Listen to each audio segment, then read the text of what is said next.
Welcome to Ubuntu Sports Podcast. Don't forget to like the video and subscribe to the channel. Today is going to be a very mouth-watering game. We have Scotland versus the Springboks. Or should I say vice versa? The Springboks versus Scotland, since it's happening in South Africa, in the Springboks' lovely home. I think it's taking place in Loftus, if I'm correct. So this is the 31st meeting between the two sides. The Boks have won 25, and Scotland have 5. Out of if we compare points, we'd say South Africa's has made 792 points, and Scotland has made 339 against the Springboks. So there's 96 tries that to Scotland. I mean to the Boks, sorry, and Scotland's scored 32 tries against the Springboks. It's going to be a very interesting game because Scotland is looking very strong these days, I must say. They're looking like they are better than England, who the Springboks smashed last week. And by the way, guys, excuse the shades. The light from outside seems to be very bright in my face, so I just thought I'd do it in shades today. So the Springboks have won 9 straight tests against Scotland. So the last 9 games they've played against Scotland, they've destroyed Scotland basically. And since the Springboks lost against Scotland, which was a 21-17 loss at Murrayfield in 2010, the Springboks have never looked back. They've just gone in and just beaten Scotland every chance they played against them since that loss in 2010. This will be the first time the two sides have met at the stadium where they're playing, which is Loftus, right? I think if you look at the Loftus crowd, it's a very hostile crowd. So I don't see how the Springboks could lose a game in Loftus, to be honest with you. But we have seen them lose 1 or 2 games at Loftus, but Loftus is one of the most passionate crowds we have in South Africa, but I guess there are crowds everywhere in South Africa are very passionate behind the Boks, but I must say Loftus is a very hostile ground. It's the home of the Bulls, and we know what the Bulls are all about when it comes to playing rugby as well. So it's going to be a very interesting matchup at Loftus Stadium, which I am looking forward to.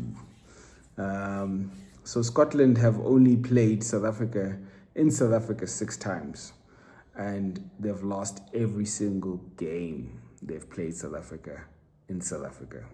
So good luck to them. Captain Pieter-Steph du Toit needs 3 more tests to reach his 100th cap. So since Siya Kolisi's been injured and he's not playing, Pieter-Steph du Toit has been made captain, which is quite interesting. I wonder why they didn't go with Jesse Kriel. They usually make Jesse Kriel the captain, but I guess we're going with Pieter-Steph du Toit, the best rugby player in the world right now. So I'm looking forward to that. Some of these guys, I'm not surprised Pieter-Steph du Toit is close to 100 caps, you know. I can't believe guys like Colby and Willemse only made their 50th cap. The previous game they played against England, and these guys are literally going to play their 3rd World Cup or something like that, 3rd World Cup, and that's insane if you ask me. We haven't seen many players that make 3 World Cups and won 2 of them already. So these are legends of the game, the best the game has ever seen. It's going to be a very, very, very interesting World Cup next year, 2027. I am looking forward to it, I must say. Okay, so the Boks have thumped England 45-21 in the previous game, in the nations championship opener, and Scotland beat Argentina 47-38. Argentina are not a joke. Argentina can be quite ruthless at times, especially in the breakdowns. So Argentina is a very good team. For Scotland to beat Argentina, you must understand that Scotland mean business as well. But they're coming up against the world champions. Argentina are not the world champions. So this is going to be a very, very different game and different outcome. But I'm looking forward to it because it does seem like Scotland are up for the challenge and are ready to bring a challenge to the Springboks. So that's going to be very fun to watch, I must say. Okay, so Rassie made 10 changes in this game, right, to this team, to the Springboks team. That is crazy. 10 changes. I mean, I don't know what you call a flex if you don't call that a flex, to show that this guy, there's so much depth in the Springboks team that this guy's willing to make 10 changes and still be very confident that the Springboks can actually win this and thrash this. So if you look at the way he's changed this team around, you can see that the Springboks are going to be playing a lot of running rugby. So we're gonna see an open game, which I like. But as much as the Springboks are well known to play a tight game where they limit the team the opposition from playing running rugby and keep it in their half by kicking for territory and stuff. I'm not quite sure if that's the style that Rassie's approaching this game with against Scotland, because if you look at the players that he's put on that team, these guys are pace. He's gone with a lot of pace, a lot of guys that run, and I'm guessing we're going to see a very open game where the Springboks will be running at Scotland, and I can't wait. So the clear. Big front row. We've got Volker Low and Piers Koeman, and former Pretoria teammates are now on the opposite sides. So that's going to be quite interesting because the one is playing for Scotland and the one is playing for Springboks, and these guys were teammates.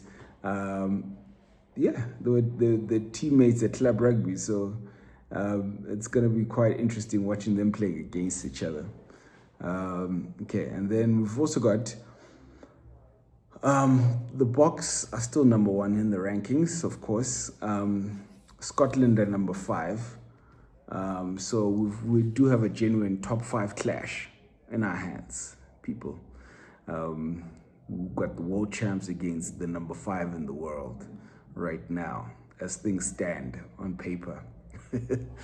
But I definitely think that the Springboks have got the upper hand, of course, being the best. If we look at the Springboks' next 4 fixtures, right? They're playing Wales on the 18th of July, and I must apologize because in my previous video I did say that the Springboks were playing Wales in this coming up game, but they didn't play Wales. They're playing Scotland. Sorry, yeah. So that's going to be very interesting to see Wales coming up next weekend. But I am looking forward to Scotland, which is the challenge up at hand right now. Then after Wales, they're playing on the 8th of August, they're playing Argentina, which is also going to be a very interesting game, I must say. Argentina always bring it when they're playing against the Springboks. And in fact, every team brings it when they play against the Springboks because they know that they're playing the best in the world. So this is the best way to test themselves and see where and how and where at the level of rugby they're playing against the best in the world. And then from the 22nd of August, we are taking on the mighty All Blacks, our biggest rivals in world rugby. I'm looking forward to that. And can I actually really call them our biggest rivals right now? But anyway, it's fine. They want to call themselves our rivals. So let's see like if what chance they have against us. And then on the 29th of August, we're playing the All Blacks again. So these next 4 fixtures are going to be mouth-watering. We've got Wales, Argentina, All Blacks, and All Blacks again. So I cannot wait for that. I must say, like, I've been trying to understand this this new competition, this Nations Championship. It's a joint venture apparently between Sansa and the Six Nations Rugby, replacing the old scattered July tours and November internationals with like a structured global league, which is pretty cool. Like it's almost like a world league, which is very nice because we'll always get to see, I guess, the world champions in action every single year, even if it's not a World Cup, basically. So that's going to be quite interesting. So we've got the Southern Hemisphere, which is South Africa, New Zealand, Australia, and Argentina. Plus we invited Japan and Fiji into that, versus the Six Nations, which is England, France, Ireland, Italy, Scotland, and Wales. So for me, that sounds like a World Cup, if you ask me, but yeah, it's definitely going to be a lot of rugby international rugby to entertain us, which we love, as much as we love club rugby as well. So there's 3 fixtures in July, there's 3 in November. Each southern team playing each northern team once, basically. There's no repeat fixtures within the round, and it's across hemisphere only in the formal. All right, so that's going to be quite interesting. No repeat fixtures within the okay, I've mentioned that. After 6 rounds, the top teams advance to the finals.